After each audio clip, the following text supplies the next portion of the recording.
Assalamualaikum warahmatullahi wabarakatuh. Alhamdulillah, Allahumma salli ala Sayyidina Muhammad wa ala alihi wa sahbihi ajma'in.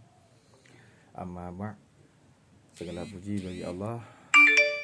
Semoga selawat serta salam kepada Rasulullah, dan semoga Bapak selalu dalam dengan Allah Subhanahu wa taala. Amin. Jadi kami akan mempresentasikan makalah kami, iaitu makalah ilmu sosial dasar yang berjudul individu, keluarga dan masyarakat, yang mana sebagai dosen pengampu kami iaitu Bapak Baihaqi MSI. Jadi kali ini kami akan mempresentasikan hasil makalah kami, yaitu dengan judul individu, keluarga dan masyarakat. Langsung saja kita masuk ke dalam bab yang pertama, yaitu pendahuluan. Di sini akan dibahas tentang pengertian daripada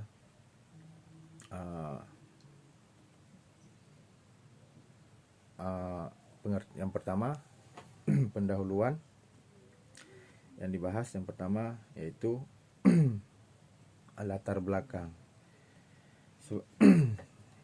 Sebagai seorang manusia, hendaknya kita mengetahui bahwa Allah Subhanahu wa taala menciptakan makhluknya yang bersifat sosial. Artinya saling membantu antara satu dengan yang lainnya. Oleh karena itu, kami sebagai makhluk sosial, kita sebagai makhluk sosial ingin mempresentasikan hasil makalah kami, yaitu manusia sebagai makhluk individu, masyarakat, keluarga. Oleh karenanya manusia dapat dikatakan sebagai makhluk sosial yang selalu hidup berkelompok atau berorganisasi dan membutuhkan kepada orang lain. Maka masyarakat merupakan wadah berkumpulnya individu-individu yang hidup secara sosial. Masyarakat itu terdiri dari saya, orang lain dan sebagainya. Saya, Anda dan mereka yang memiliki kehendak dan keinginan hidup bersama. Kita ketahui dan menyadari bahwa manusia sebagai makhluk individu dan makhluk sosial, serta memahami tugas dan kewajiban dalam setiap tatanan kehidupan berkelompok. Dan ada juga struktur sistem sosial yang ada. Kemudian rumusan masalah. Di rumusan masalah ini akan dibahas tentang yang pertamanya, rumusan masalah ialah satu, pengertian daripada individu. Ini akan dijelaskan secara terperinci. Yang kedua, makna dari individu tersebut. Yang ketiga, apa pengertian daripada keluarga. Kemudian yang keempat, apa makna dari keluarga. Yang kelima, apa pengertian dan fungsi keluarga. Dan yang keenam, pengertian dari masyarakat dan apa makna daripada masyarakat tersebut. Kemudian apa saja golongan-golongan masyarakat. Dan yang kesembilan, apa saja hubungan antara individu, keluarga dan masyarakat. Di sini akan dibahas secara terperinci. Kemudian C, yaitu tujuan. Tujuannya mempelajari ilmu sosial dasar ialah yang pertama untuk mengetahui pengertian individu, untuk mengetahui makna dari individu tersebut. Kemudian untuk mengetahui pengertian keluarga, untuk mengetahui makna dari keluarga, mengetahui macam-macam fungsi keluarga, mengetahui pengertian masyarakat dan mengetahui hubungan antara individu dan keluarga bermasyarakat. Kemudian dalam bab kedua, di sini akan kita bahas yang pertama pengertian individu. Individu merupakan suatu unit terkecil yang terbentuk daripada masyarakat. Dalam ilmu sosial, individu berarti juga bagian terkecil dari kelompok masyarakat yang tidak dipisah lagi dari bagian yang lebih kecil. Sebagai contoh, satu keluarga, yang mana dalam satu keluarga tersebut terdiri daripada seorang ayah, seorang ibu, anak dan lain sebagainya. Yang mana ayah merupakan individu dalam kelompok sosial tersebut, yang sudah tidak dapat dibagi lagi menjadi satuan yang lebih kecil. Jadi oleh karena itu pada dasarnya setiap individu memiliki ciri-ciri yang berbeda. individu yang saling bergabung akan membentuk suatu kelompok atau menjadi masyarakat. Individu tersebut akan memiliki karakteristik yang sama dengan kelompok di mana dianya bergabung. Kemudian pengertian keluarga. Apa itu definisi daripada keluarga? Keluarga adalah suatu kelompok atau kumpulan manusia yang hidup bersama sebagai satu kesatuan atau unit masyarakat terkecil, dan biasanya selalu ada hubungan darah, ikatan perkawinan atau ikatan lain sebagainya, yang tinggal bersama dalam satu rumah yang dipimpin oleh kepala keluarga dan makan dalam satu bisa kita bilang dalam satu periuk. Terdapat beberapa fungsi keluarga dari sumbernya, yaitu keluarga adalah sekumpulan orang dengan ikatan perkawinan, kelahiran ataupun adopsi. Kemudian keluarga adalah dua atau individu yang hidup dalam satu rumah tangga karena adanya hubungan darah, baik hubungan darah secara perkawinan ataupun hubungan darah dengan secara adopsi. Yang ketiga, keluarga merupakan unit terkecil dari masyarakat yang terdiri daripada kepala keluarga yang mana hidup dalam satu rumah. Makna keluarga termasuk juga dengan pengertian keluarga yang saya ketahui seperti yang terdiri daripada ayah, ibu, dan anak. Kemudian C masuk ke dalam fungsi keluarga. Dalam kehidupan sehari-hari, keluarga berfungsi sebagai pelindung dan sebagai pencipta rasa aman, nyaman, tentram dalam menjalankan kehidupan berumah tangga. Keluarga juga memiliki fungsi untuk berbagai macam kebutuhan, yaitu misalnya seperti kebutuhan ekonomi, kebutuhan biologis, kebutuhan sosial, kebutuhan pendidikan, dan masih banyak lagi. Mengapa demikian? Karena keluarga adalah salah satu dasar terbentuknya kehidupan sosial bermasyarakat. Kemudian ada beberapa macam-macam fungsi keluarga. Di antaranya fungsi biologis, ada juga fungsi secara psikologis, ada juga fungsi secara sosial. Jadi di antaranya fungsi biologis yaitu untuk meneruskan keturunan,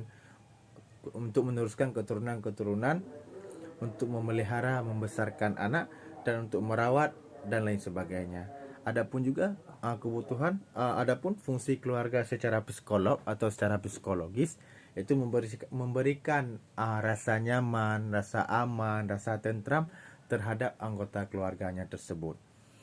Kemudian fungsi keluarga secara sosial ialah mengajarkan sosial kepada anak, membentuk norma-norma yang baik kepada anak, dan meneruskan nilai-nilai budaya atau adat istiadat kepada anak tersebut.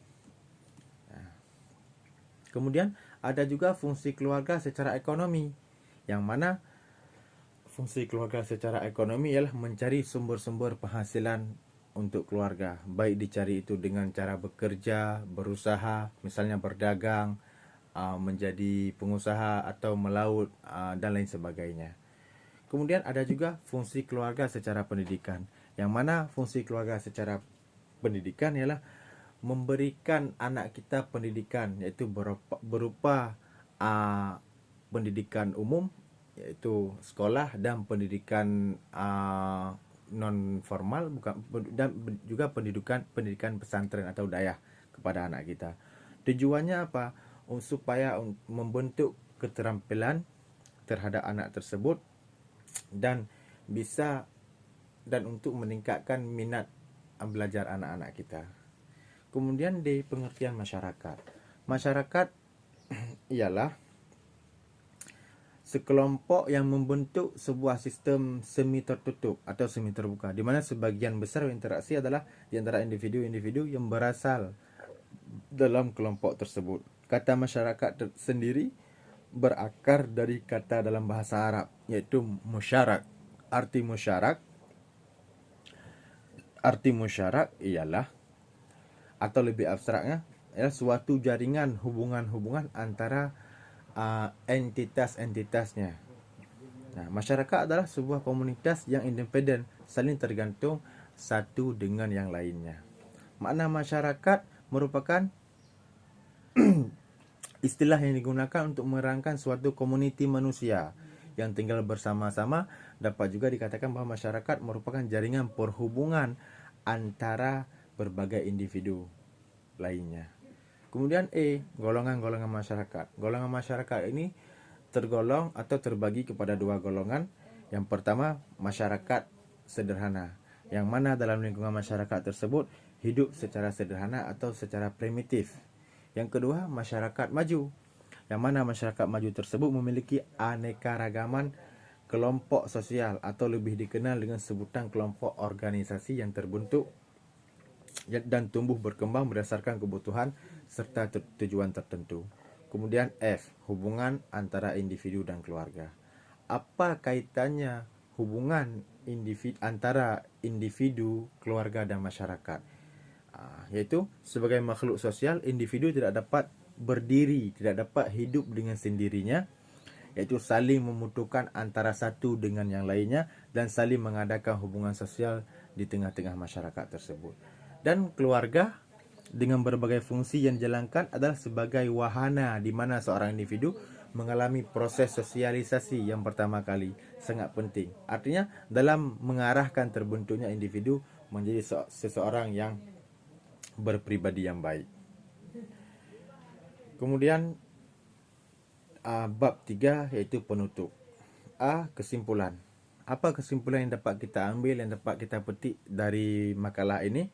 Yaitu kesimpulannya, setiap individu, keluarga dan masyarakat memiliki hubungan yang saling berkaitan antara satu dengan lainnya. Hubungan yang dilandasi oleh nilai-nilai, oleh norma-norma dan aturan-aturan, di antaranya komponen-komponen tersebut. Individu tidak akan jelas identitasnya tanpa adanya suatu keluarga dan masyarakat yang menjadi latar belakangnya keberadaannya tersebut. Dan barulah dikatakan sebuah individu jika individu bisa membuat dengan lingkungan sosialnya, yaitu dengan masyarakat. Mungkin hanya sekian pemaparan makalah dari kami. Semoga ada manfaatnya, terutama bagi kami sendiri dan bagi Bapak dan kawan-kawan semuanya. Saya akhiri, wabillahi taufiq wal hidayah. Assalamualaikum warahmatullahi wabarakatuh.